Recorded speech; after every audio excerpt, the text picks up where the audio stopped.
American సామ్రాజ్యవాదం Israel నరహంతక దేశము కలిసి Iran పైన దాడి చేయడం, ఇరాన్ ఆయతుల్లా ఖమేనీ హత్య చేయడము, దాన్ని యునైటెడ్ జాయింట్ యాక్షన్ కమిటీ తరఫున తీవ్రంగా ఖండిస్తూ ఉన్నాం. 1989లో అధికారాన్ని చేపట్టారు. 37 సంవత్సరాలుగా ఇరాన్ పరిపాలన చేశారు, ఇస్లామిక్ దేశము. కానీ ఇటీవల కాలంలో అమెరికన్ సామ్రాజ్యం ఆడ చమురంతా నిల్వలు ఉన్నాయి కాబట్టి అందుకే వెనిజులా పైన ఈ రకమైనటువంటి దాడులు చేయడం జరిగింది. అమెరికా పాలస్తీనా పైన ఇవాళ అంతకుముందు వాళ్ళు హమాస్ వాళ్ళు ఇజ్రాయెల్ పైన, మరి హమాస్ పైన యుద్ధం చేయాలి కదా. పాలస్తీనా పైన దాడులు చేసినారు. పాలస్తీనా ప్రజలపైన, హాస్పిటల్స్ పైన, మహిళల పైన, చిన్నపిల్లల పైన దాడులు చేశారు. 70,000 మందిని చంపారు. అమెరికా సహకారంతో ఇజ్రాయెల్ వాళ్ళు ఈ రకమైనటువంటి మారణకాండ సృష్టించడం జరిగింది. ఇప్పటికి కూడా గాజా పైన జరుగుతూనే ఉంది, పాలస్తీనా పైన జరుగుతూ ఉంది. వాళ్ళు ఇంతమందిని పట్టణం పెట్టుకున్నారు. ఇవాళ ప్రధానంగా ఇరాక్లో కూడా గతంలో సద్దాం హుసేన్ ఉరిదీశారు కదా. సద్దాం హుసేన్ పైన ఉరిదీయడానికి ప్రధానమైనటువంటి కారణం ఏమి అంటే అతను రసాయనాయుధాలు కలిగి ఉన్నాడని. కాబట్టి అతనిపైన యుద్ధం ప్రకటించినారు. 5 లక్షల మంది అయిపోయారు. చివరకు మొత్తం అంతా కూడా సద్దాం హుసేన్ని ఉరిదీస్తారు. కానీ ఆయన సద్దాం హుసేన్ ఉరి తీసినటువంటి సందర్భం కానీ ఇలాంటి ఉరికి కానీ ఎక్కడ భయపడలేదు. ఆయన చాలా ధైర్యంగానే నవ్వుతూనే ఆయన స్వీకరించాడు. కానీ రసాయనాయుధాలు మనం దొరికినాయంటే దొరకలేదు. ఇప్పటికి కూడా ఇవాళ ఇరాన్ పైన ఎందుకు దాడులు చేస్తూ ఉన్నారు? ఇరాన్ అణ్వస్త్రాలు తయారు చేసేటువంటి యంత్రాంగం ఉందని, సామాగ్రి ఉందని ఇరాన్ పైన వీళ్ళంతా కూడా అమెరికా తర్వాత ఇజ్రాయెల్ ఇదంతా కూడా దాడులు చేస్తూ ఉన్నారు. సంవత్సరం క్రితం 12 రోజుల పాటు ఇరాన్ పైన యుద్ధం చేశారు. ప్రతీకార దాడులు వారు చేశారు. 2 వైపులా కూడా నష్టం జరిగింది. ఎక్కువ భాగం ఇరాన్కే నష్టం జరిగింది.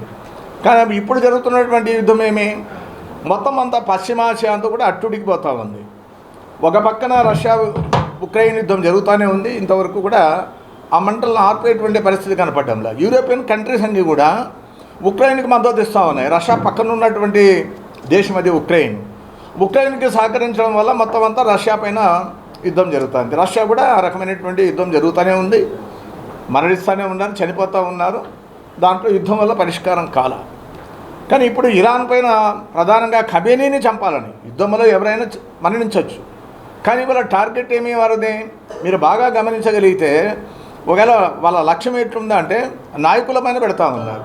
అంటే ప్రధానమైనటువంటి నాయకులు ఎవరైతే ఉంటా ఉన్నారో వాళ్ళను వాళ్ళ గూఢాచారి వ్యవస్థ ద్వారా, ఇజ్రాయెల్లో మొసాద్ అనేటువంటి గూఢాచారి వ్యవస్థ ఉంది. భారతదేశంలో సిబిఐ ఎట్లనో అమెరికాలో సిఐ అనేటువంటిది ఆ రకమైనటువంటి గూఢాచారి వ్యవస్థ ఉంది.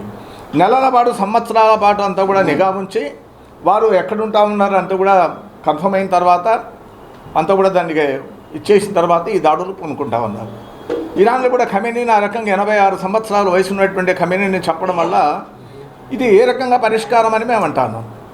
ఆ రకంగా పరిష్కారం అవుతుందనేటువంటి నమ్మకం కూడా లేదు. అందుకనే వాళ్ళ ట్రంప్ కూడా అతను ఇప్పుడు వచ్చినటువంటి రెండో మారు వచ్చినటువంటి పరిపాలన అంతర్జాలను ఉల్లంఘించడం, ఐక్యరాజ్య సమితి ప్రాథమిక హక్కులను కూడా ఉల్లంఘించి ఈ దాడులు చేశారు. ఇప్పుడు ఇరాన్ పైన కానీ ఇరాక్ పైన కానీ దాడులు చేయాల్సినట్టు అవసరమే ఉంటుంది.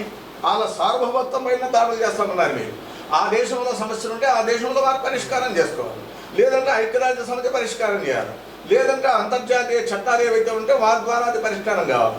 నీవెవరు? అమెరికా జోక్యం ఎందుకు ఇక్కడ?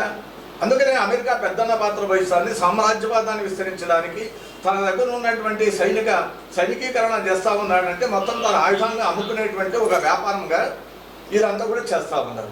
అందుకే ఇది రంజాన్ మాసంలో పవిత్రమైనటువంటి రోజుల్లో, ఉపవాసం ఉన్నటువంటి రోజుల్లో ఖమేనీని చంపడము, ఆయనతో పాటు వాళ్ళ కుమారుణ్ణి, కోడల్ని, తర్వాత వాళ్ళ కుటుంబ సభ్యులందరినీ కూడా హతమార్చినారు. వారితో పాటు 40 మంది చెప్పారు.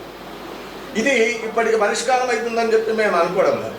తర్వాత భారతదేశంలో కూడా నరేంద్ర మోడీ ఈ ప్రధానమంత్రిగా ఇదివరకు మన భారతదేశం యొక్క పరిస్థితి ఎట్లుందంటే, ప్రధానమంత్రి వాజ్పేయి వరకు గతంలో ఉన్నటువంటి ప్రభుత్వాలు కూడా పాలస్తీనాకే సపోర్ట్ చేసినారు కానీ ఇజ్రాయెల్కు సపోర్ట్ చేయలేదు.